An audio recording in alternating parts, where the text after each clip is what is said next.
Comme un air de déjà-vu. Nicolas Sarkozy en campagne, au chevet des salariés de Fessenheim. Sauver cette centrale. On va la sauver ensemble. Oui, c'est sûr. Hein. C'est pour ça que je suis là.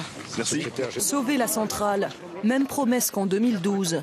Même adversaire aussi, sauf qu'aujourd'hui c'est François Hollande le président. Et il a encore réaffirmé il y a quelques jours, Fessenheim fermera ses portes avant la fin de son mandat. Monsieur Hollande veut la fermer. Pour des raisons économiques? Non, bien sûr. Pour des raisons stratégiques? Non, bien sûr. Uniquement parce qu'il veut mendier quelques voix à des écologistes engagés dans un combat politicien. Fessenheim, encore une fois au cœur d'une bataille politique. Pro, anti, tous l'ont bien compris. Chacun tente de se faire entendre. Samedi dernier, les antinucléaires s'étaient donné rendez-vous à Strasbourg. Environ 500 manifestants inquiets, car ici, personne n'a totalement confiance en la promesse du président de la République. Il tient compte quand même de Ségolène Royal, c'est un peu normal. Elle est le ministre de l'écologie, elle est le ministre de l'énergie. Or, Ségolène Royal change d'avis chaque jour qui passe.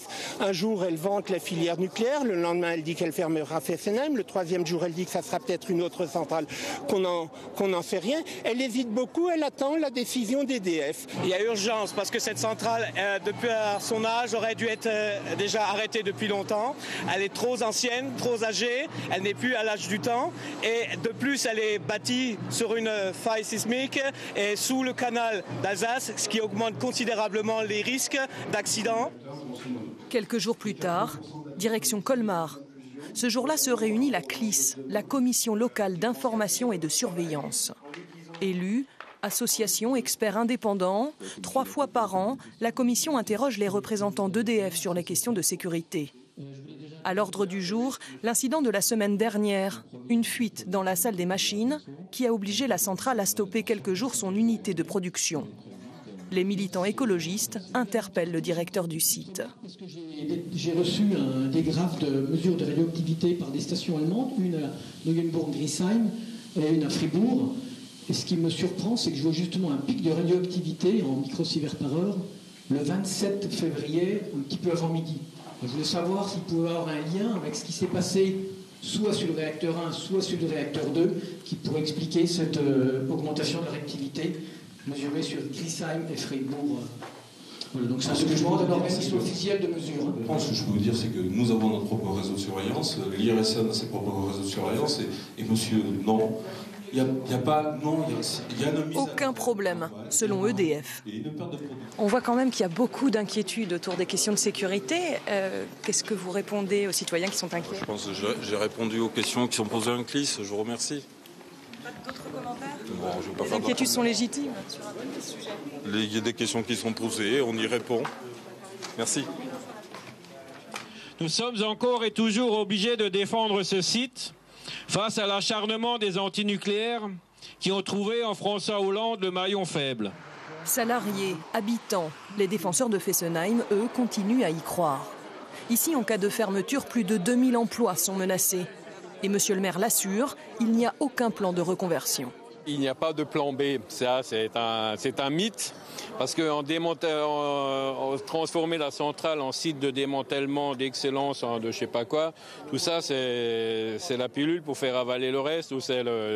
Donc mais, du jour au lendemain, c'est des centaines d'emplois en moins. Il y aura sur le site pendant quelques années peut-être une centaine d'employés, c'est tout, qui font de la surveillance. Alors fermeture ou pas, quelle qu'elle soit, la décision sera politique. L'autorité de sûreté nucléaire, elle, a autorisé la centrale à poursuivre ses activités jusqu'en 2023. La sortie progressive du nucléaire. C'était la promesse phare, le totem de l'accord entre Verts et socialistes. 3 ans plus tard, la date de la fermeture de Fessenheim n'est toujours pas fixée. Et la loi sur la transition énergétique, qui doit acter la réduction de la part du nucléaire dans le mix électrique, n'est toujours pas votée. Une situation qui divise les écologistes, des courants contraires, où certains voient encore le verre à moitié rose, comme Denis Baupin. Je pense que le gouvernement il a défendu les textes tels qu'on les avait calés, c'est-à-dire 2025 sur le nucléaire, c'est 50% de nucléaire, à la fois à l'Assemblée nationale, c'était très clair. Ségolène Royal d'ailleurs s'est exprimée de façon claire sur un désaccord que nous avons. Nous, on est pour la sortie du nucléaire, mais elle dit qu'elle n'est pas pour la sortie du nucléaire. Et ce que je comprends, c'est la position des socialistes, mais sur le fait qu'il faut diversifier et réduire la vulnérabilité de la France au tout nucléaire. Il fait partie de ceux qui se verraient bien au gouvernement. Il faut évidemment toujours mieux être à l'intérieur, sinon il ne faut pas faire de politique. C'est respectable de ne pas faire de politique. On peut être dans le milieu associatif et puis se militer, etc. Moi, je l'ai fait pendant des années, beaucoup de gens le font. Mais si on fait de la politique, c'est pour assumer la responsabilité de prendre des décisions, de participer au pouvoir. Après les élections départementales, une réunion est d'ores et déjà prévue, avec les Verts favorables à un retour au gouvernement, mais aussi d'autres forces écologiques. Et la question à l'ordre du jour sera... quelle responsabilité pour les écologistes? Pascal Canfin, ancien ministre, n'y participera pas.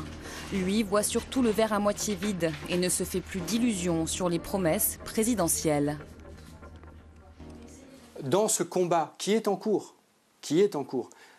est-ce que c'est nous qui allons gagner? Est-ce que c'est le fait que Areva soit en faillite qui va s'imposer comme une évidence qu'il faut changer de modèle?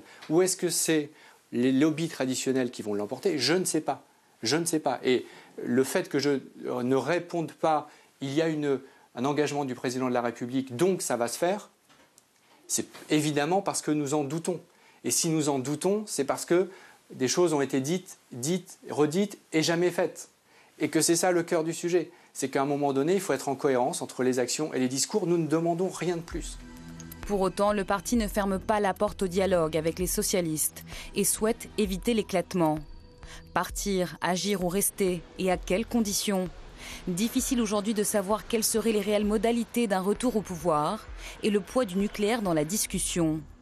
Mais pour Cécile Duflot, la présence au gouvernement n'est pas nécessaire pour faire évoluer la société.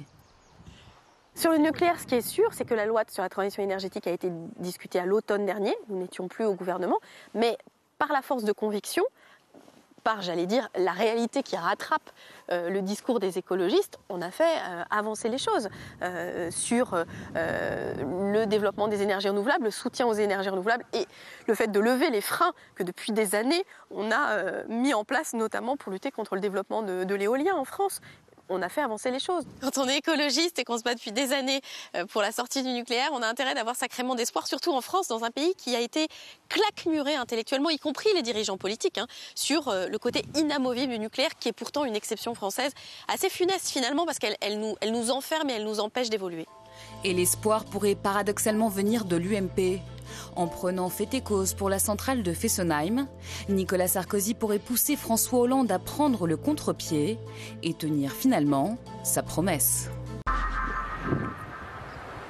Coincé entre une falaise de granit et la Manche, le chantier de la centrale nucléaire de Flamanville semble un peu prendre l'eau. Après 7 ans de travaux, le réacteur EPR nouvelle génération n'a toujours pas démarré, au contraire de la machine judiciaire qui s'est emballée. À 30 km de là, à Cherbourg, depuis lundi s'est ouvert le procès des travailleurs de l'ombre, avec une question pour les avocats de la CGT partie civile. Les centaines d'ouvriers venus de Pologne et de Roumanie présents sur ce chantier hors norme étaient-ils tous dûment déclarés? On a eu affaire à un système, à mon avis, organisé, entre des entreprises de travail temporaire artificiellement domiciliées dans certains pays, et notamment à Chypre, qui détachent des salariés polonais pour les envoyer sur le site de l'EPR de Flamanville en France, donc par le biais d'une utilisation dévoyée de certaines règles européennes qui, de toute façon, n'ont pas été respectées. Donc c'est le problème de notre réglementation, tant européenne que nationale, et des contrôles qu'on met pour vérifier que certains salariés étrangers sont employés correctement sur notre pays.